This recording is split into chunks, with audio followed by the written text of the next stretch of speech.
ఎప్పుడైనా గమనించారా? కొన్ని ప్లేసెస్కి వెళ్తే మనసు ప్రశాంతంగా మారుతుంది.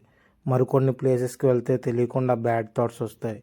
ఇది కేవలం సైకాలజీయా? లేక నిజంగా ఎనర్జీస్ ప్రభావమా? మన చుట్టూ ఉన్న అట్మాస్ఫియర్ మన ఆలోచనలపై చాలా ఇంపాక్ట్ చూపిస్తుంది. అందుకే చాలామంది టెంపుల్కి వెళ్తే ప్రశాంతంగా ఫీల్ అవుతారు. ఎందుకంటే అక్కడ devotion, positive thoughts, divine emotions ఎక్కువగా ఉంటాయి. అలాగే శ్మశానం దగ్గరికి వెళ్తే చాలామందికి హెవీ ఫీలింగ్, ఫియర్, సాడ్నెస్ వస్తుంది. ఎందుకంటే అక్కడ పెయిన్, సఫరింగ్, డెత్ ఎమోషన్స్ ఎక్కువగా వైబ్రేట్ అవుతుంటాయి. మన పురాణాల్లో కూడా దీనికి సంబంధించిన ఒక స్టోరీ ఉంది. శ్రవణ్ కుమార్ తన తల్లిదండ్రులపై అపారమైన భక్తి కలవాడు. వారిని బ్యాంబూ స్టిక్ సహాయంతో ఎక్కడికి కావాలంటే అక్కడికి తీసుకెళ్తూ ఉండేవాడు. ఒకరోజు అడవిలో తన తల్లిదండ్రులను మోస్తూ వెళ్తున్నప్పుడు అతని మనసులో ఒక చెడు ఆలోచన వచ్చింది.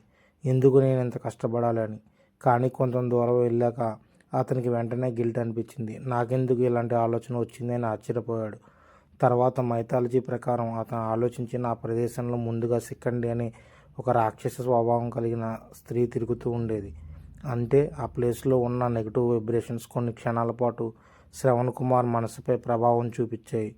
ఈ స్టోరీ మనకి ఏం చెప్తుందంటే, మీరు ఎలాంటి పీపుల్ మధ్య ఉంటున్నారు, ఎలాంటి కంటెంట్ చూస్తున్నారు, ఎలాంటి అట్మాస్ఫియర్లో జీవిస్తున్నారు, అవి స్లోలీ మీ థాట్స్ని షేప్ చేస్తాయి. అందుకే పాజిటివ్ ఎన్విరాన్మెంట్ చాలా ఇంపార్టెంట్.